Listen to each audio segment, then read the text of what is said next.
Happy New Year, everybody!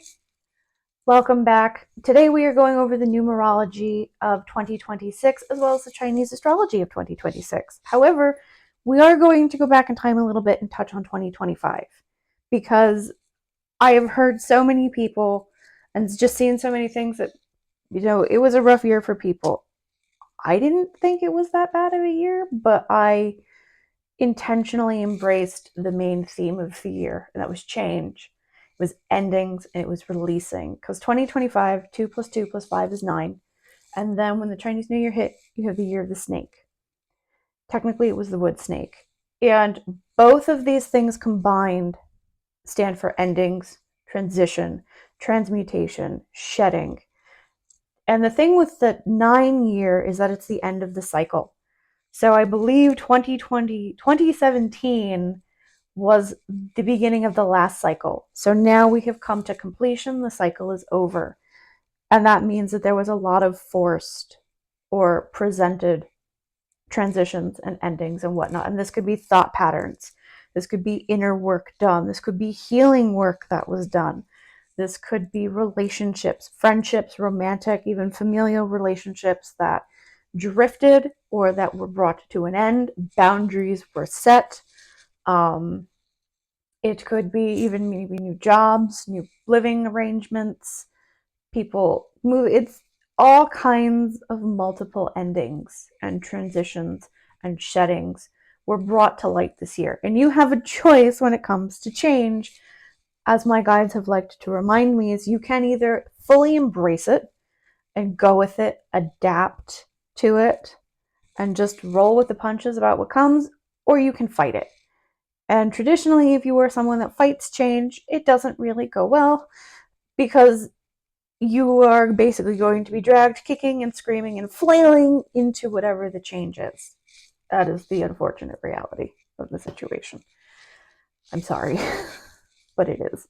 So I kind of want to read some of I was trying not to read, but I think I'm going to just kind of skim through here and do read some important things. So again, the end of the cycle.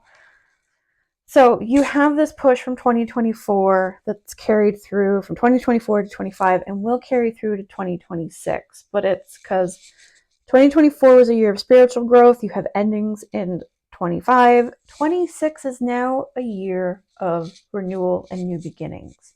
So everything you've been working to shed is now culminating in 2026. For the year of the snake, it was a lot about personal growth. It was internal or macro growth. Internal and external is very much possible. It was also a sign for inner work, releasing unrealistic expectations of loved ones or getting rid of bad habits. The snake was the element of wood, and in Taoism, wood is a sign of returning to one's natural state, true nature. So in Confucianism, it represents becoming more polished. And in Buddhism, wood is associated with letting go for growth. So it's, again, that traditional shedding that you see. You're now moving into a state of balance with the snake because there are both the dark side and the light side, and you need to know how to balance that. I guess some people would call it the shadow self. In other cases, it's just those bad habits, those less than favorable personality traits that we have with good ones, and not letting the dark side or we have cookies at the dark side, not letting that kind of shadow self take over and not letting all those bad habits come filtering back in to replace them with good habits. So now we move on to 2026, but that's why 2025 was so hard collectively for so many people. Individually, you might have had a fantastic year because there's also another level to this. So there is the collective year, which was 9, and now we are going into the collective or universal 1 year. But there is also your individual year. And what you do is you take your birth month and your birth date, and then you add it to 2025. So it would be like if you were born, I'll put an example up here because I think a couple had them. A couple of websites had them, but that is what your individual year is. So you could have been in a 1 year on a personal level, or You could have been in a 9 year on a personal level, so you had a double nine, and maybe you had a particularly tough year. You could have been in an 8 year for spiritual growth. So you could have been anywhere between 1 and 9 or 11. I know you can have a life path of 11. I don't know if you can have a year 11. I'm not sure how that one works. But that being said, we are in the universal year 1, and this is a new era for fresh beginnings. This is a time for bold steps, manifestation. So after the closing and the purging and the letting go of the 9, now you're starting your new 9 year journey. And with the 1 year, you are setting up the next 9 year cycle. You don't have to have everything figured out. Don't panic. Don't panic. But the things you set in motion now will have ramifications down the road. So try to do your best to start yourself off on a good foot. And this does not mean running headlong into all kinds of new adventures. This is a time of taking a leap of faith, as weird as it sounds, but a logical leap of faith. So you've got some information, and now you're surrendering it to the universe, going, take it. Take it and do what you will with it. I'm ready. This is stepping into your personal power. This is allowing new things into your life, new people, new opportunities, new relationships. A lot of people might find that if they've been single, maybe now you'll find the person that you're looking for. But you're not taking risks for the sake of taking a risk. You are taking a calculated, methodical, and logical risk. You are moving with courage. You're moving with intention. And you need to kind of stop and ask yourself, what do I really want? What is it that I am hoping to get out of this next cycle of life, or this next phase, or this next era? What do I want? And that's really the important thing to figure out. Again, you don't have to have everything figured out, but it's good to have an idea. And sometimes what we have to do is we have to manifest big, but also live in reality to a degree. Because depending on what it is like, okay, this is what reality looks like. This is what I want. This is where I am. I accept where I am, and I acknowledge where I am, and I make peace with where I am. But I have every intention of getting here. This is my end goal. This is just a step in time. This is where you hopefully expect to start something new. You can, again, you can try to resist change. This is where, actually, I think it's going to be in the next segment, but anything that you have carried over that does not serve you is going to start chafing, and you're going to feel the need to release more stuff if you haven't already. Although realistically, releasing and healing is an ongoing process. So you will always be finding new things to heal and release and work through.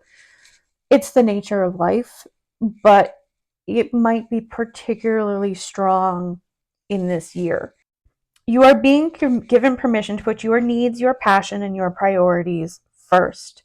New people, opportunities, and circumstances are likely to arrive this year.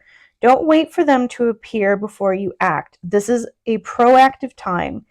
Your initiative, vision, and willingness to try new things will be rewarded. With all the endings, this is a blank page that you've created space for growth, exploration. Use this year to set intentions that carry you forward for the rest of the cycle.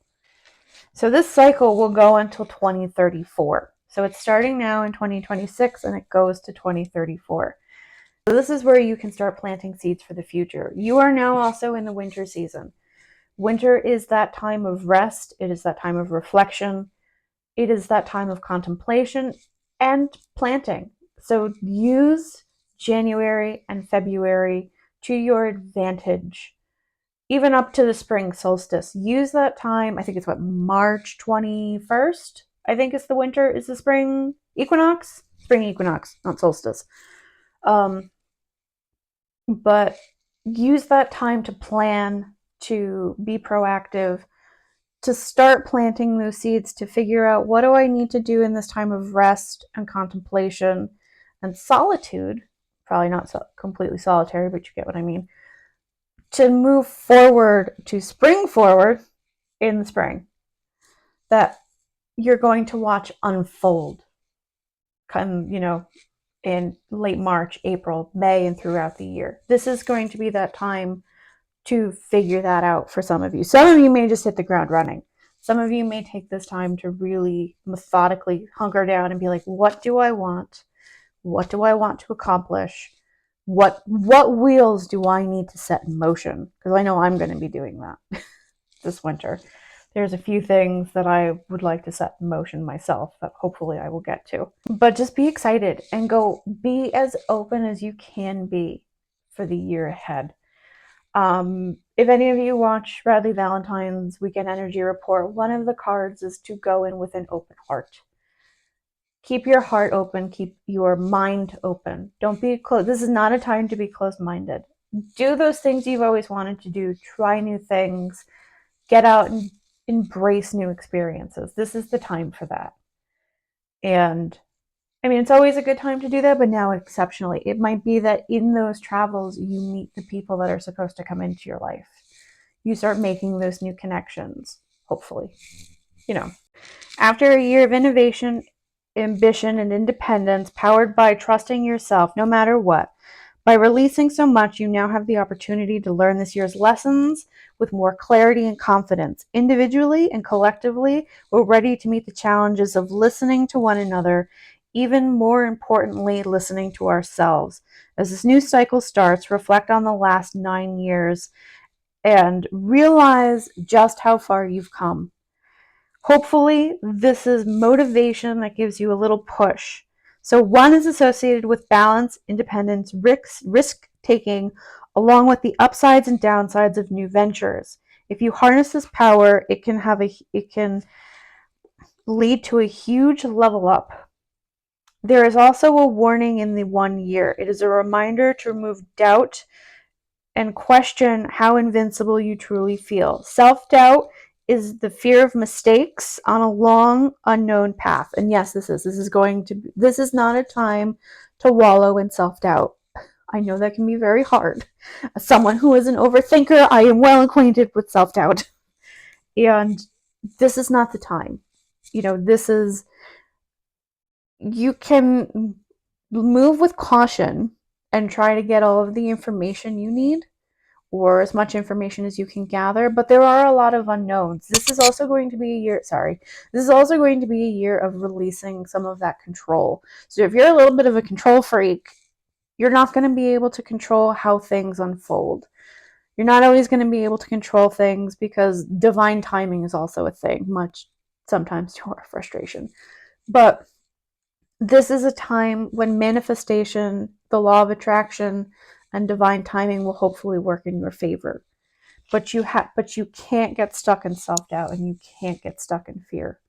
It's very easy to, I know, because the future can be terrifying, especially if it's the unknowns. The unknowns in and of itself is scary. What if, and the what ifs, oh God, the what ifs alone will kill you. They'll just paralyze you and hold you in place. So risk taking is a reminder to listen to your inner voice. Don't just jump headfirst into every situation. In 2025, a 9-year was about spiritual awakening and a reminder to check your selfishness. As we hopefully reflect inwardly to be more enlightened, it sets us up for more decisive decision making in 2026. Remember not to be fooled by false information. In the article, it did make comment, especially because of all the AI stuff that's coming out. So not to really be discerning of what is real and what isn't. You can feel it on the day-to-day, obviously. It's kind of shaky and uncertain. It's normal. You just have to trust that things are unfolding the way they're meant to unfold. And that this is a very auspicious time. So in order to manifest, first of all, you have to be in a happy mindset. You have to be happy or content, joyful. The higher vibration that you are in, meaning the more uplifting the emotion, the easier it is to manifest. And that's when you can allow yourself to daydream. You can use those mantras, vision boards, write stuff down. And that's where you're going to set your goals. You're going to put in the intention for what it is you want. I am going to get to that in other videos, I'm hoping, with the violet flame and Saint Germain, as well as the law of attraction. But the happier you are, and the longer you can maintain that connection, the more connected you are to the divine, to spirit, to your higher consciousness, your higher self, the easier it is to manifest. So that's one of those things. And dream big. Though you can, sometimes we just can't imagine what the future looks like. We don't know what's in store for us. So we set these dreams forward, and the universe will give to you sometimes even better than you ever imagined. And that's how manifestation works. You ask for one thing, and sometimes the answer is no, because this better thing is coming. And that's basically what you want. You want what you deserve. You're what you're worthy of. Now going into Chinese New Year, because as of February 17th, the Lunar New Year hits. So you still have some time to shed those things that you need to get rid of. You have time to kind of reevaluate, start setting better boundaries, make any changes you need to make, release what you need to release. Because once February 17th hits in the Lunar New Year, we are now in the year of the fire horse. Godspeed and good luck, because anything that you haven't tried to change, anything that you haven't gotten rid of that no longer serves you, it's gonna be a constant rub of uncomfortable energy. You are going to be forced to come to terms with it and to change and to let it go. And it's just one of the elements. It's one of the things with fire. Doesn't like to be contained. The horse is a wild, free energy. This is an energy of freedom, of passion, of creativity. And if you're holding on to things that do not serve you, it's just going to make you want to get rid of them. It's really going to amplify just how unhealthy they are, or just how they just don't serve you. I was going to say unserving. I'm like, that's not a word, is it? The horse rewards courage, truth, and movement. Again, stop waiting for permission. Choose freedom over fear. I can't read my handwriting. Act on what you already know, so that internal knowing. Don't support half decisions, or don't make a half decision. Again, it's that leap of faith. It's that decisiveness. It's that boldness. It's going in the direction that you are meant to move, embracing your life purpose, whatever that is. It could be a job. It could be a hobby. It could be volunteer work. It could be whatever it could be your family. Whatever you feel called to do, embrace it and move toward it. This is releasing routines that drain you. It's going to amplify the intention and expose stagnation. Trust your inner knowing. Speak your truth, even if your voice is shaky. Choose progress over perfection. Move your body. Motion activates. Basically, by moving, you're activating that luck. You're activating that forward momentum. Also, movement is also very good for staying grounded, which is another video we're going to revisit. There are rewards for those who move first and learn on the way. The horse is known for movement, independence, and forward momentum. Horse energy does not like to stay stuck. It prefers freedom, exploration, and progress.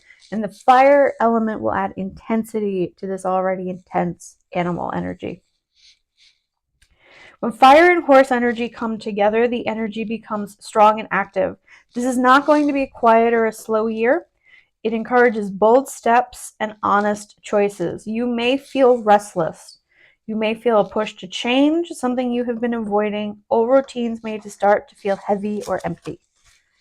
So this year has little patience for delay. Now, the only thing that I know I am kind of confused on is when it says to make the first move. I don't know what that necessarily entails, so that's going to be very individualistic of whatever it is you're doing. Because there are certain things that's like you can set the wheel in motion, but I don't know how, like, it's going to really depend. Like, romantically, I can understand that, making the first move. But, like, from a business perspective, maybe starting the business, taking that leap of faith to start the business, maybe trying to advertise. That's a hard one because that one you are going to have to figure out how that works for you individually and into your situation. So just keep that one in the back of your mind to figure out how it will relate to what is going on around you. So if you listen and move forward, doors can open quickly. This is a time for rewarding action. If you express hesitation, have decisions, and constant doubt, tend to feel uncomfortable during this time. Choose freedom over fear. I know I said that before. Don't do something dramatic just because you feel you need to or because you need that flair. It seems like the right thing to do. This is, like I said before, this is not a time for doing things for the sake of doing things. This is doing things in a logical manner. So taking that leap of faith, I keep picturing the Anya card from the Doreen Virtue deck for the goddesses. It's that leap of faith, but it's that leap of faith that you know what you're doing. Or this is something like you have spent time planning and working out, and now you're taking that risk, you're taking that jump, you're doing that dramatic thing to set everything in motion going forward. You may not know how it's going to end, but it's for the better, hopefully. So this is viewed as a year of optimism and opportunity, with strong public and investor confidence pointing towards economic growth. And the horse is known for its energetic and dynamic nature. It symbolizes vitality, speed, perseverance, and is associated with success and good fortune. It presents achieving success swiftly and smoothly and implies that success can be achieved rapidly and effortlessly. So it's going to be a good year collectively. Again, you may want to figure out where you are for your own personal year, because that may have you might find that you are moving in a slightly different energy, or the two energies can be complementary or it could be a little bit conflicting. So just bear that in mind. You can very easily look that up. I will give you the formula for how to do it. But I'm sorry, my throat got really dry.